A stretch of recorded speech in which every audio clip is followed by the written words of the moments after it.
بسم اللہ الرحمن الرحیم الحمد للہ رب العالمین والصلاة والسلام علی اشرف المرسلین نبینا و سیدنا محمد وعلی آلہ و اصحابہ اجمعین۔ ناظرین السلام علیکم۔ پروگرام سیرت النبی صلی اللہ علیہ وسلم جاری ہے اور ہماری آج کی گفتگو کا موضوع ہے سیرت محمدی صلی اللہ علیہ وسلم کا تکمیلی پہلو اور اس کی جامعیت۔ ناظرین، پچھلے پروگرام میں سیرت کے تاریخی پہلو پر بات کر رہا تھا کہ سیرت النبی صلی اللہ علیہ وسلم تاریخی طور پر مستند ہے اور یہ معاملہ دیگر انبیاء کی سیرتوں کے ساتھ نہیں ہے۔ آج انشاءاللہ ہم سیرت کا جو تکمیلی پہلو ہے اس پر بات کریں گے اور سیرت کی جامعیت پر بات کریں گے۔ تکمیلی پہلو یا سیرت کی کاملیت سے کیا مراد ہے؟ ناظرین، کوئی انسانی سیرت اس وقت تک دائمی نمونہ عمل نہیں بن سکتی جب تک جو صاحب سیرت ہے اس کی زندگی کے تمام پہلو دنیا کی نظر کے سامنے نہ ہوں۔ جب تک آپ کی نظروں کے سامنے صاحب سیرت کی زندگی کے تمام پہلو آ نہیں جاتے، اس کی جو زندگی ہے، اس کی جو سیرت ہے، وہ ہمارے لیے نمونہ عمل بن ہی نہیں سکتی۔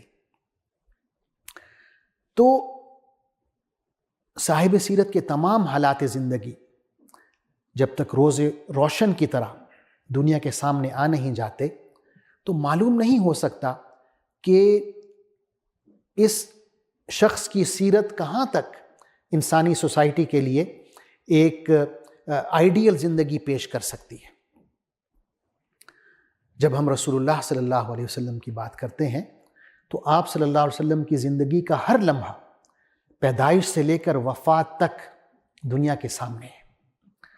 آپ صلی اللہ علیہ وسلم کی پیدائش، شیرخواری، بچپن، لڑکپن، جوانی میں تجارت، شادی، نبوت سے پہلے آپ صلی اللہ علیہ وسلم کے دوست، احباب، قریش کی جنگوں اور معاہدوں میں شرکت، صادق اور امین کا لقب، خانہ کعبہ کی تعمیر اور اس میں حجر اسود نصب کرنے کا اعزاز، پھر رفتہ رفتہ آپ صلی اللہ علیہ وسلم کا تنہائی پسند ہونا، غار حرا کی گوشہ نشینی، پہلی وحی کا نازل ہونا، اسلام کا ظہور، دین کی دعوت، قریش کی مخالفت، سوشل بائیکاٹ، پھر طائف کا سفر اور صعوبتیں، اور پھر معراج کا سفر، مہمان نوازی، پھر ہجرت مدینہ، اور پھر ایک طویل سلسلہ غزوات،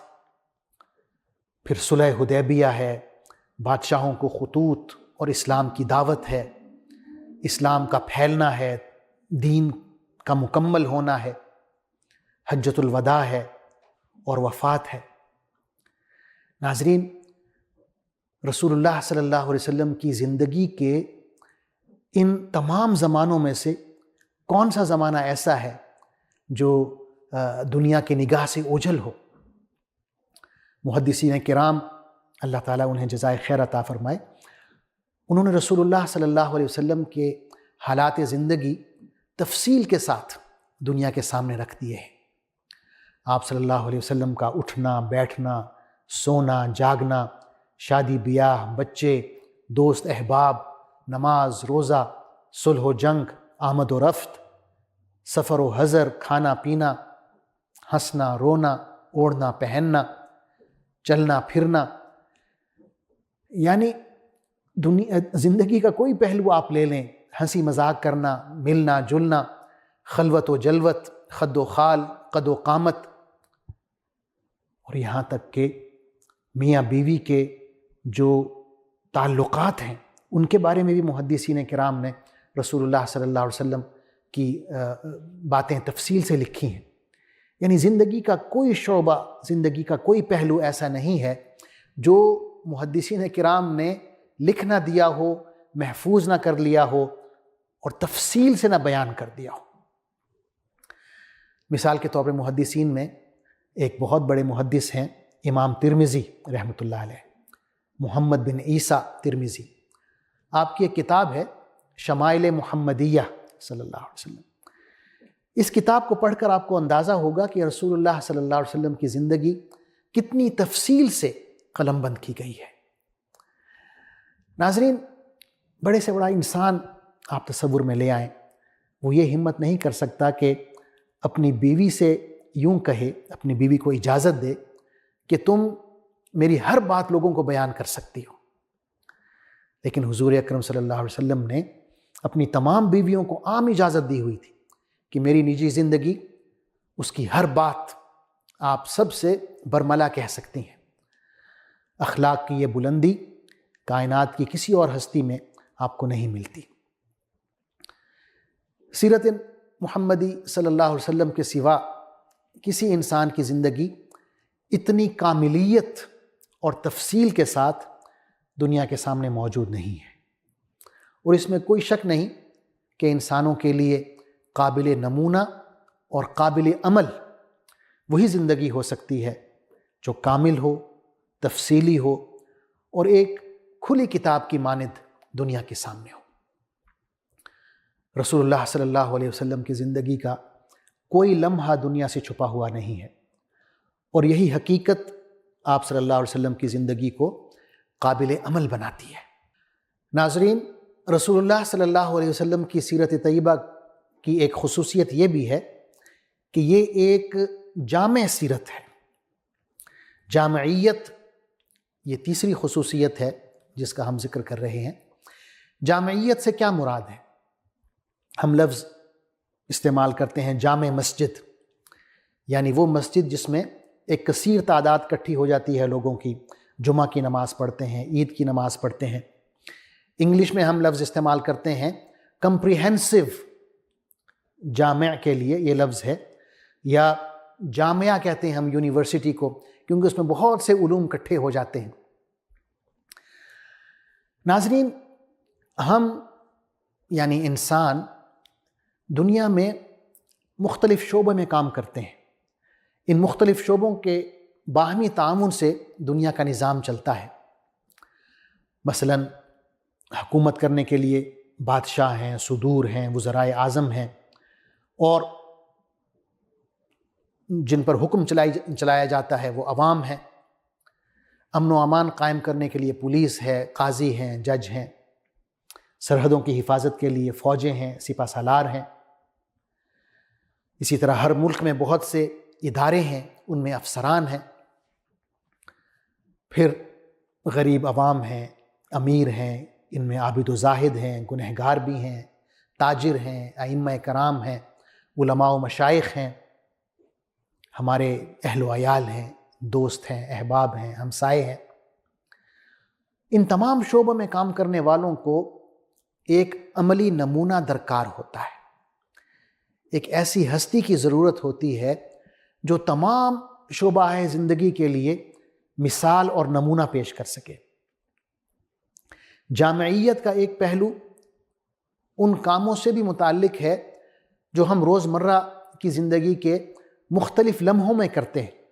مثلا ہم چلتے پھرتے ہیں، اٹھتے بیٹھتے ہیں، کھاتے پیتے ہیں، سوتے ہیں، جاگتے ہیں، ہنستے ہیں، روتے ہیں، کپڑے پہنتے ہیں، بدلتے ہیں، سیکھتے ہیں، سکھاتے ہیں، کسی کے مہمان بنتے ہیں، کسی کے میزبان بنتے ہیں، کسی پر احسان کرتے ہیں، کسی کا احسان لیتے ہیں، کسی کو دعا دے رہے ہیں تو کسی سے دعا لے رہے ہیں، کاروبار کر رہے ہیں، نفع کما رہے ہیں، نقصان اٹھا رہے ہیں۔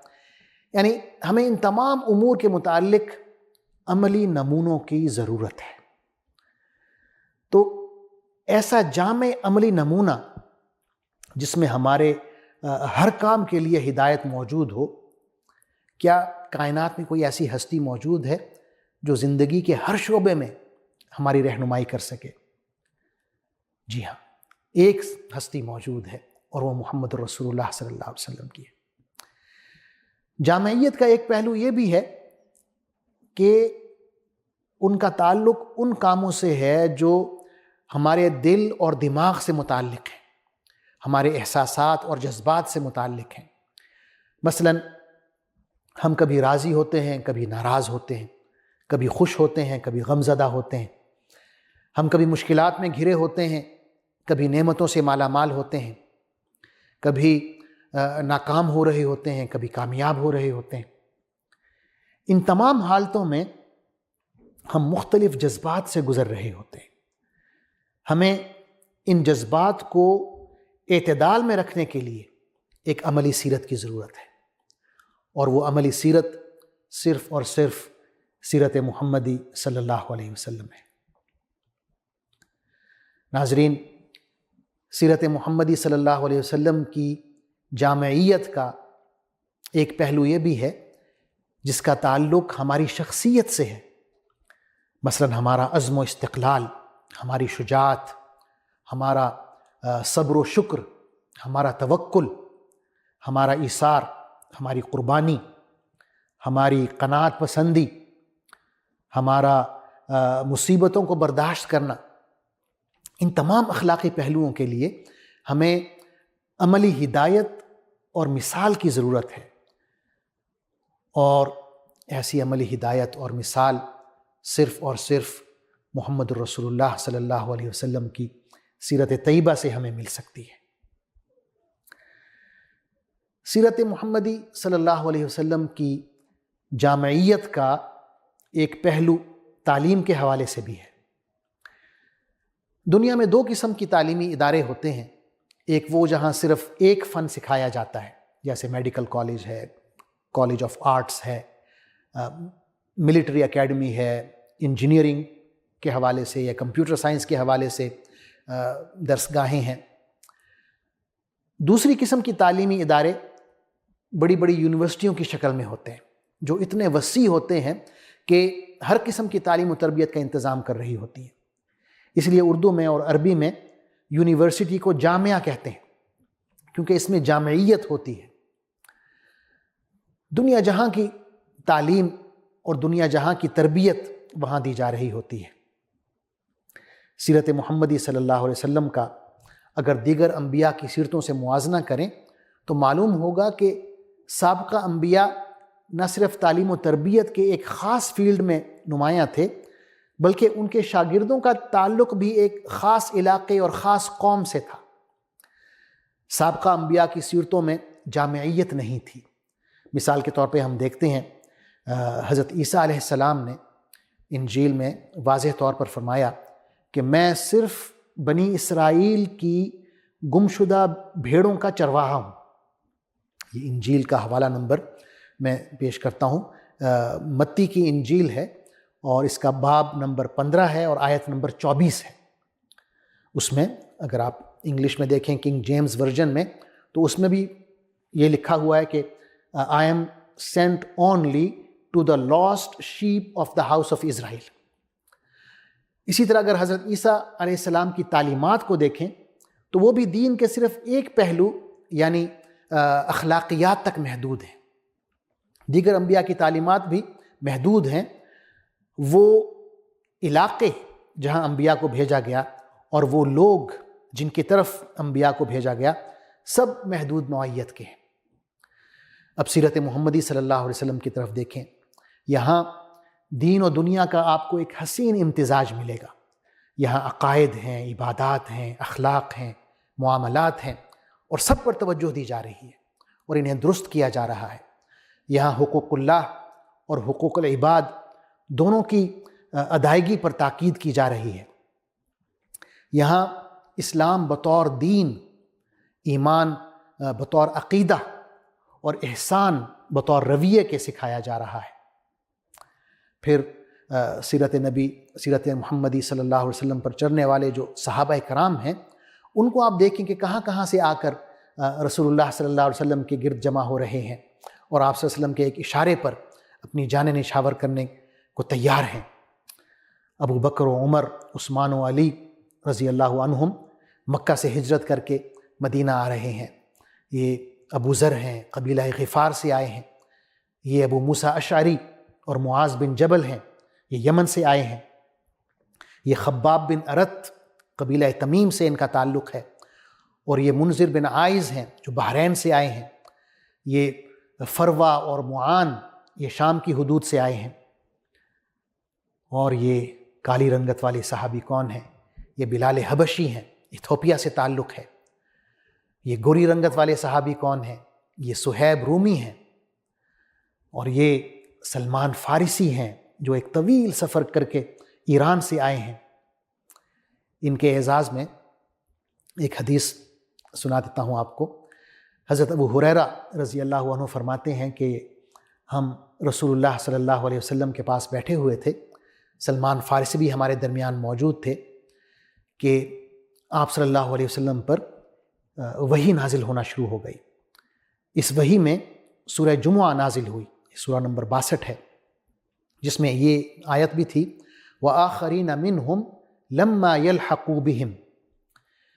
اس میں اللہ تعالیٰ صحابہ اکرام کی تعریف فرما رہے ہیں کہ اللہ تعالیٰ نے رسول صلی اللہ علیہ وسلم کے ذریعے صحابہ اکرام کی تربیت کی، ان کا تزکیہ نفس کیا، پھر فرمایا کہ ابھی مزید صحابہ بھی آئیں گے اور ان میں شامل ہوں گے۔